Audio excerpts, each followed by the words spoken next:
Hello students, आइए आज हम स्टार्ट करते हैं अपना आज का टॉपिक। आज का टॉपिक मैंने लिया है series and parallel combination of cells. Chapter number 3, series and parallel combination of cells।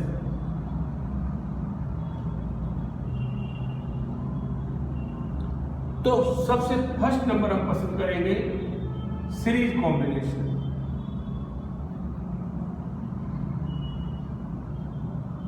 Series combination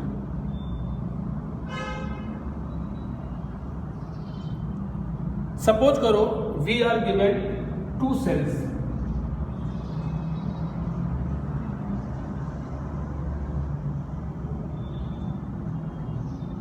ए, यहाँ पे मैंने बी लिया है, यहाँ पे मैंने सी लिया है।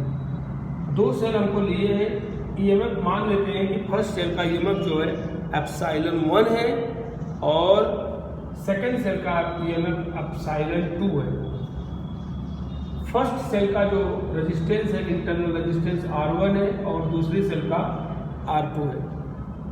और ये भी मान लेते हैं कि करंट में I करंट पास हो रही है। अब यहाँ पे फ्रेंड्स ध्यान रखना है, ये सेल को मैंने कैसे कनेक्ट किया है, हेल्पिंग कंडीशन में। हेल्पिंग कंडीशन, जब एक का प्लस एक का माइनस, देखो ये फर्स्ट सेल का माइनस सेकंड सेल का प्लस, एक का प्लस एक का माइनस साथ में कनेक्ट होता है तो उसको बोलते हैं हेल्पिंग। यदि दोनों सेल के प्लस प्लस या माइनस माइनस साथ में कनेक्ट होते हैं तो उसको बोलते हैं अपोजिंग कंडीशन। तो हेल्पिंग कंडीशन में सेल मैंने कनेक्ट किया हुआ है। तो याद रखना मित्रों, यहाँ पर ईएमएफ प्लस हो जाएगा, अगर अपोजिंग में होता है तो ईएमएफ माइनस हो जाता है। आइए हम वीडियो को आगे बढ़ाते हैं।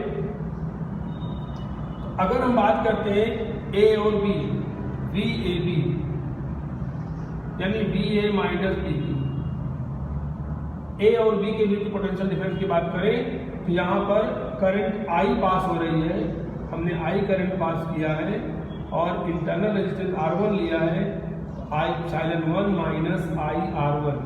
दोनों सेल सीरीज में है तो करंट सेम फ्लो करना है। और आपको फॉर्मूला ये मालूम है B = epsilon minus I R, यही फॉर्मूला मैंने यहाँ पे अप्लाई किया है for the first cell. For the first cell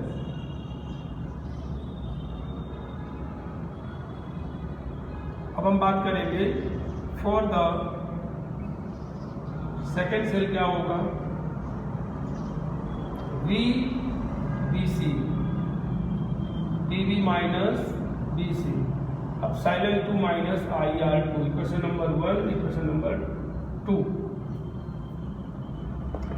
अब फ्रेंड्स इसको आगे लेके चलेंगे तो अब आप यहाँ देखिए, अगर मैं ऐसा करता हूँ बी ए से सी लेके चलता हूँ, बी ए सी निकालना है मुझे, तो लिखूंगा B A minus B C. थोड़ा सा इसमें कन्वर्जन कर दीजिए, B A minus B B plus B B minus B C. B B plus कर दिया, माइनस कर दिया, हमारा फॉर्म बदल गया। तो बी ए सी कितना आएगा, B A minus B B के प्लेस पे बी ये रखिए, एप्सिलॉन 1 माइनस आई आर 1, और B B minus B C के प्लेस पे ये रखिए, epsilon 2 minus I R 2। Equation number 1 और 2 से यहाँ पर देखिए, अगर मैं बी ए सी की बात करूँ तो एप्सिलॉन 1 प्लस एप्सिलॉन 2 एक साथ हो जाएगा, माइनस आई कॉमन ले लीजिए, R1 प्लस R2 एक साथ हो जाएगा। तो फ्रेंड्स यहाँ पे जैसा आप देख रहे हैं, यहाँ से हमको 2 चीज़ें देखने को मिल रही हैं कि वी ए सी जो है वह एप्सिलॉन 1 एप्सिलॉन 2 इसको बोल दो एप्सिलॉन ई क्यू, यानी टोटल जो सर्किट है उसमें ईएमएफ एप्सिलॉन ई क्यू है और रेजिस्टेंस है वो आर ई क्यू है। अब यहाँ दिखा दीजिए कि एप्सिलॉन ई क्यू क्या है, एप्सिलॉन 1 प्लस एप्सिलॉन 2, और आर ई क्यू क्या है, R1 प्लस R2। आपको दोस्तों ध्यान रखना है, अगर n सेल होंगे यहाँ पर क्या लिया जाएगा, for n cells epsilon EQ क्या आएगा, epsilon 1, epsilon 2, epsilon 3, so on epsilon n। और आर इक्यू क्या आएगा दोस्तों, R1 R2 R3 Rn। अगर n सेल है तो इस तरह आपको शो करना है। बट अगर अपोजिंग कंडीशन होगी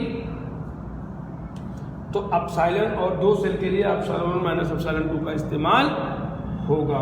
आपको ध्यान रखना है, यहाँ लिख दो फॉर अपोजिंग कंडीशन,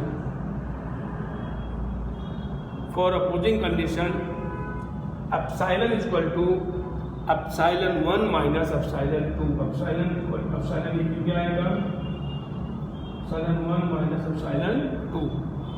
कि मैंने लिख दिया, आप देख सकते हैं एप्सिलॉन इक्वल क्या लिया जाएगा, एप्सिलॉन 1 माइनस एप्सिलॉन 2। तो फ्रेंड्स आपका ये हो गया सीरीज कॉम्बिनेशन, आपका ये पूरा हो गया सीरीज कॉम्बिनेशन।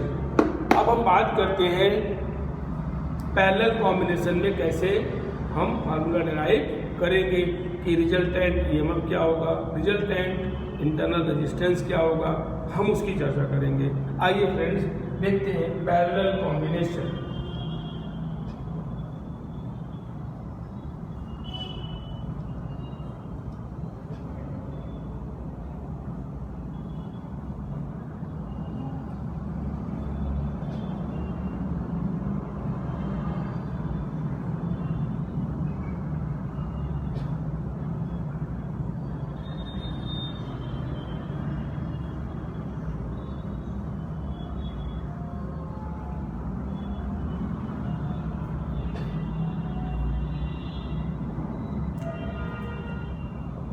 नंबर है पैरेलल कॉम्बिनेशन।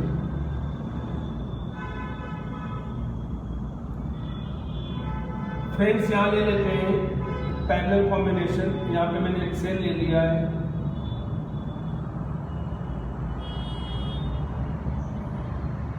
इसको मान लेते हैं, इस पॉइंट को B1 है और इस पॉइंट को मान लेते हैं B2 है। यहाँ पर A ले लिया, यहाँ पे C ले लिया। पहली सेल को ईएमएफ एप्सिलॉन 1 और रेजिस्टेंस को R1, दूसरी सेल के ईएमएफ को एप्सिलॉन 2, रेजिस्टेंस को R2। और सपोज कर लेते हैं सर्किट में I करंट पास होती है, यह करंट यहाँ डिवाइड होगी I1 और I2 के फॉर्म में। बाहर फिर से आपको I करंट पास होती मिलेगी। इस तरह दोस्तों यहाँ एक चीज़ तो दिख रहा है कि I जो है I1 प्लस I2 के इक्वल है, क्योंकि I करंट ही यहाँ डिवाइड हो रही है। किरचॉफ फर्स्ट लॉ से जितनी करंट आ रही है उतनी करंट जाएगी। यहाँ इस तरह आप इसको शो कर सकते हैं। अब बात करते हैं पोटेंशियल डिफरेंस की। तो दोस्तों B1 B2 अगर हम बात करें, B1 B2 के बीच में डिफरेंस कितना है, तो एक बार लिखेंगे एप्सिलॉन 1 माइनस I1 R1। इसी तरह से लिखेंगे B1 B2 for the second term, नीचे के लिए लिखेंगे एप्सिलॉन 2 माइनस I2 R2। अब आप यहाँ पे आपको वरी नहीं करना है कि B1 B2, क्योंकि पैरेलल कॉम्बिनेशन में वोल्टेज सेम होता है। जितना वोल्टेज ऊपर होगा उतना ही वोल्टेज नीचे, जितना पोटेंशियल डिफरेंस ऊपर होगा उतना ही नीचे। देखो B1 B2 सेम लिखा है। इसको मैं ऐसा भी लिख सकता हूँ, आगे चल के V लिख सकता हूँ। अगर मैं इसको B लिखता हूँ तो BAC बोला जाएगा। क्या बोला जाएगा दोस्तों, BAC। लेकिन मैं उसको बोल रहा हूँ V, तो V equal to B1 B2 equal to B1 B2। आपको ध्यान रखना है, यहाँ से आपको एक रिजल्ट मिलेगा। अगर आप ध्यान दो क्या मिलेगा फ्रेंड्स, B इक्वल टू, एक बार आपने देखा एप्सिलॉन 1 माइनस I1 R1, यहाँ से I1 निकालने जाओगे तो क्या आएगा friends, I1 R1 epsilon 1 minus B। तो I1 कितना आएगा, epsilon 1 upon R1 minus B by R1, ऐसा मिलेगा। सिमिलरली I2 की अगर हम बात करें तो भी मिलेगा epsilon 2 upon R2 minus B upon R2। Second equation से अगर इस तरह निकालें, फर्स्ट इक्वेशन से जिस तरह हुआ उस तरह हम यहाँ पे सेकेंड इक्वेशन के लिए भी कर सकते हैं। तो जैसे I1 निकाला, इसी तरह आप अगर आप यहाँ क्या करेंगे, I2 R2 लेफ्ट साइड ला करके इसको B बोल देंगे, तो यहाँ से आपका I2 निकल जाएगा। तो आप कर सकते हैं। हमने I1 निकाल दिया, I2 निकाल दिया ना। अब हम क्या करेंगे, I1 I2 यहाँ रखेंगे, I equal to I1 plus I2। I1 कितना है आपका फ्रेंड्स, I1 आपके पास है ये रहा epsilon 1 upon R1 minus B upon R1 plus epsilon 2 upon R2 minus B upon R2। I equal to friends कितना आएगा यहाँ से देखिए, एप्सिलॉन 1 प्लस एप्सिलॉन 2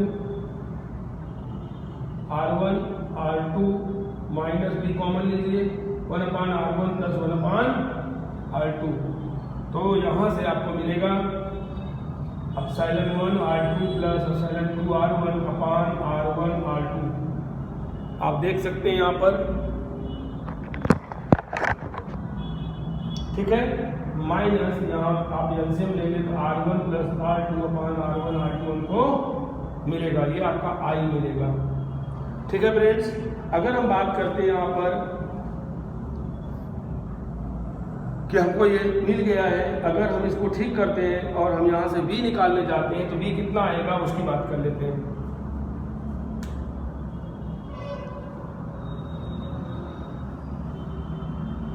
अब एक काम करिए, I को राइट साइड लेके जाना है। अब एलसीएम देखिए, यहाँ R1 R2 यहाँ R1 R2, लेफ्ट साइड लाइए तो I R1 R2 equal to epsilon 1 R2 epsilon 2 R1 minus B R1 plus R2, ये हमको मिलेगा। एलसीएम लेंगे तो R1 R2 लेफ्ट साइड में दिया, अब हमको B इधर लाना है, B R1 plus R2 equal to epsilon 1 R2 epsilon 2 R1, इसको राइट साइड ले जाइए, I R1 R2, तो ये कितना आएगा, epsilon 1 R2 plus epsilon 2 R1 upon R1 plus R2 minus I R1 R2 upon R1 plus R2। ये friends हमारा final formula मिला। अब यहाँ पे हम यहाँ लिख सकते हैं V इक्वल टू, इसको बोलेंगे एप्सिलॉन EQ, क्या बोलेंगे, एप्सिलॉन EQ माइनस I, इसको बोलेंगे REQ। तो अब इनकी वैल्यू रखिए, देयरफॉर बोलिए, देयरफॉर कितना मिलेगा यहाँ से, एप्सिलॉन EQ कितना आएगा, एप्सिलॉन 1 R1, यही टॉपिक जो ऊपर है, एप्सिलॉन EQ इसके प्लेस लिखा है, epsilon 1 R2 plus epsilon 2 R1 अपान R1 प्लस R2, और यहाँ पे ऐसे ही REQ क्या मिलेगा, ये पूरा टर्म R1 R2 अपान R1 प्लस R2। तो ये आप देख सकते हैं, नीचे मैंने लिख दिया है REQ को, ये टर्म REQ है इक्विवेलेंट रेजिस्टेंस, और ये टर्म आपका एप्सिलॉन EQ है जिसको बोलते हैं इक्विवेलेंट EMF। ठीक है फ्रेंड्स, तो ये डेरिवेशन आपका पूरा कर दिया मैंने। आपको ये वीडियो समझ में आया होगा, टॉपिक समझ में आया होगा, कोई तरह की क्वेरी होगी तो कमेंट सेक्शन बॉक्स में आप जरूर मेंशन करिएगा। ठीक है, मुझे नोटिस मिलते ही मैं उसका आपको रिप्लाई करूँगा। फ्रेंड्स, यह एक टॉपिक है जो कि एग्जाम में पूछा जाता है, 3 मार्क्स 4 मार्क्स में, आप इसको तैयार कर लेना।